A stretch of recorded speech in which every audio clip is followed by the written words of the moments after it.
Mainit na hiyawan at palakpakan yan pong salubong ng Filipino community sa pagbisita sa kanila ni Pangulong Ferdinand R. Marcos Jr.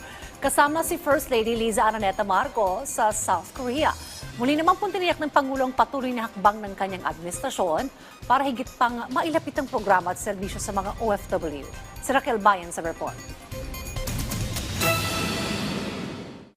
Mainit ang naging pagtanggap ng Filipino community sa South Korea kay Pangulong Ferdinand Marcos Jr. at sa buong Philippine delegation na kasama ng Pangulo sa harap ng pagkikibahagi nito sa ika-23 APEC Leaders Meeting. Matapos lumapag sa Gimhae Air Base sa Busan Webes ng hapon, agad na nagtungo sa Windham Grand Hotel ang Pangulo upang personal na kumustahin ang lagay ng mga Pilipino sa South Korea at upang ilatag kung ano ang ginagawa ng gobyerno para sa pagsusulong ng kapakanan at karapatan ng overseas Filipino abroad. Ilan sa mga magagandang balita na bitbit ng Pangulo ang pagkakaroon ng ikalawang konsulado ng Pilipinas sa South Korea at ang pagkakaroon ng SSS office sa Embahada ng Pilipinas sa Seoul. Sabi ni Pangulong Marcos, sa pamamagitan ng mga hakbang na ito, mailalapit ang serbisyo ng gobyerno sa overseas Filipino. Samantala, sa nakatakdang partisipasyon ni Pangulong Marcos sa APEC Leaders Meeting ngayong araw, tiniyak nito sa mga Pilipino na isusulong niya sa harap ng APEC leaders ang mga paksa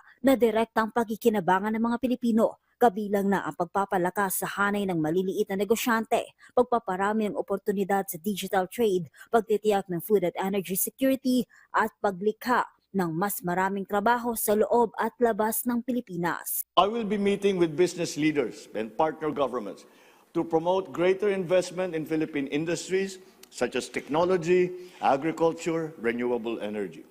Every collaboration we make create means more livelihood, more learning, more hope for Filipino families.